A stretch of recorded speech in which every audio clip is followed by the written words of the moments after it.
시간 주님께 안녕하세요. 대강교회 오훈 목사입니다. 3월 7일 금요일입니다. 하나님 우리에게 준 말씀은 마태복음 17장 1절에서 13절까지 말씀입니다. 엿새 후에 예수께서 베드로와 야고보와 그 형제 요한을 데리시고 따로 높은 산에 올라가셨더니 그들 앞에서 변형되사 그 얼굴이 해같이 빛나며 옷이 빛과 같이 희어졌더라. 그때에 모세와 엘리야가 예수와 더불어 말하는 것이 그들에게 보이거늘 베드로가 예수께 여쭈어 이르되 주여, 우리가 여기 있는 것이 좋사오니 만일 주께서 원하시면 내가 여기서 토막 셋을 짓되 하나는 주님을 위하여, 하나는 모세를 위하여, 하나는 엘리야를 위하여 하리이다. 말할 때에 호련히 빛난 구름이 그들을 덮으며 구름 속에서 소리가 나서 이르시되 이는 내 사랑하는 아들이요 내 기뻐하는 자니 너희는 그의 말을 들으라. 하시는지라.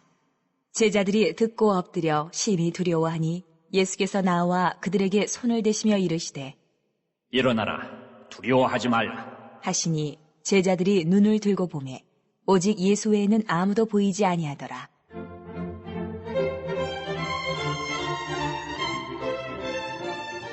그들이 산에서 내려올 때에 예수께서 명하여 이르시되 인자가 죽은 자 가운데서 살아나기 전에는 본 것을 아무에게도 이르지 말라. 하시니 제자들이 물어 이르되 그러면 어찌하여 서기관들이 엘리야가 먼저 와야 하리라 하나이까? 예수께서 대답하여 이르시되 엘리야가 과연 먼저 와서 모든 일을 회복하리라. 내가 너희에게 말하노니 엘리야가 이미 왔을 때 사람들이 알지 못하고 임의로 대우하였도다. 인자도 이와 같이 그들에게 고난을 받으리라. 하시니 그제서야 제자들이 예수께서 말씀하신 것이 세례 요한인 줄을 깨달으니라. 아멘. 우리는 신앙생활을 하면서 때때로 뜨거운 체험을 하기를 원합니다. 성령의 강력한 임재를 경험하고 그래서 우리의 믿음이 아주 강해지기를 바라죠. 그러나 결국 신앙은 그래서 뭘 하자는 겁니까? 성령 충만을 받아서 믿음이 강해져서 나의 오늘 하루 나에게 맡겨진 삶의 이 반복되는 일상 속에서 그리스도인으로서 능력 있게 살아내는 것입니다. 신앙은 산 위에서만 머무는 것이 아니라 산 아래의 현실 속에서도 계속 지속될 수 있어야 됩니다. 예수님께서 베드로와 야곱, 요한을 데리고 높은 산으로 올라가셨죠. 그리고 그들 앞에서 모습이 변하십니다.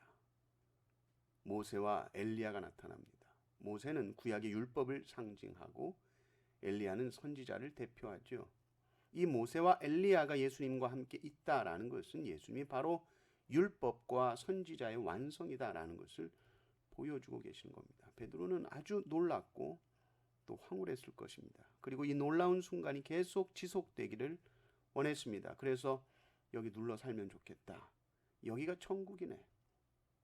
그래서 여기에 초막셋을 짓겠습니다 라고 말하고 주님 집 하나, 모세 집 하나, 엘리야 집 하나 짓겠습니다 할 때에 하늘에서 소리가 들립니다. 얘는 내가 엄청 사랑하는 아들이다. 말을 잘 들어라. 하나님이 이렇게 말씀해 주신다고. 5절을 보십시오.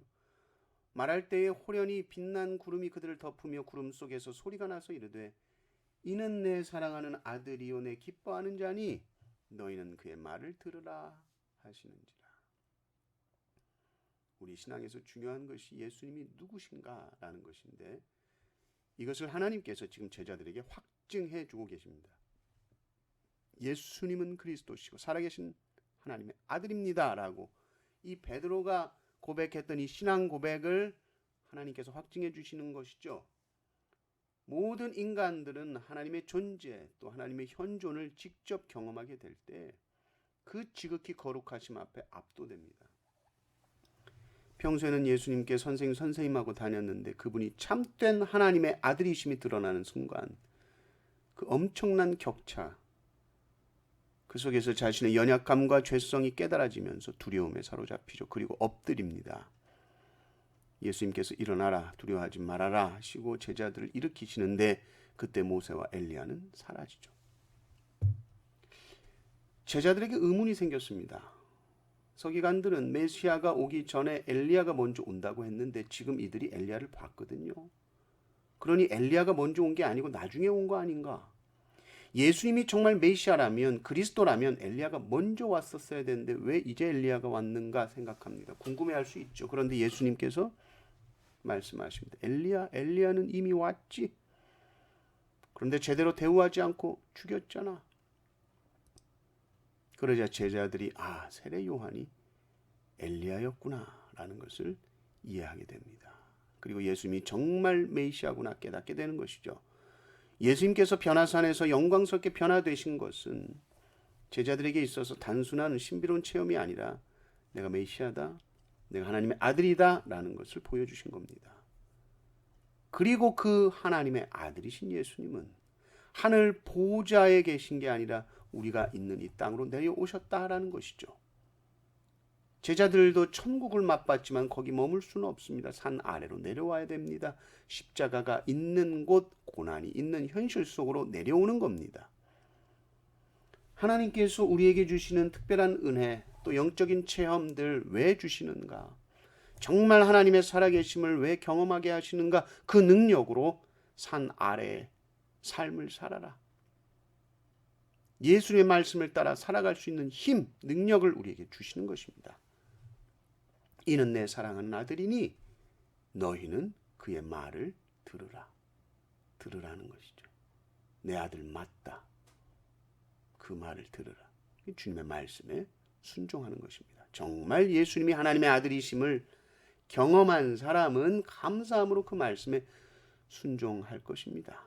우리도 변화산의 이 제자들처럼 예수님은 하나님이시며 우리를 구원하신 주님이라는 것을 감격스럽게 경험한 순간들이 있지요. 거기에 머무르는 신앙이 아니라 주님이 우리의 구원자 되신 그 놀라운 은혜가 우리의 삶의 실제적인 능력이 되어서 오늘 하루 예수의 말씀을 따라 순종하며 살아가는 참된 신앙인이 되시기를 주님의 이름으로 축원합니다. 아멘.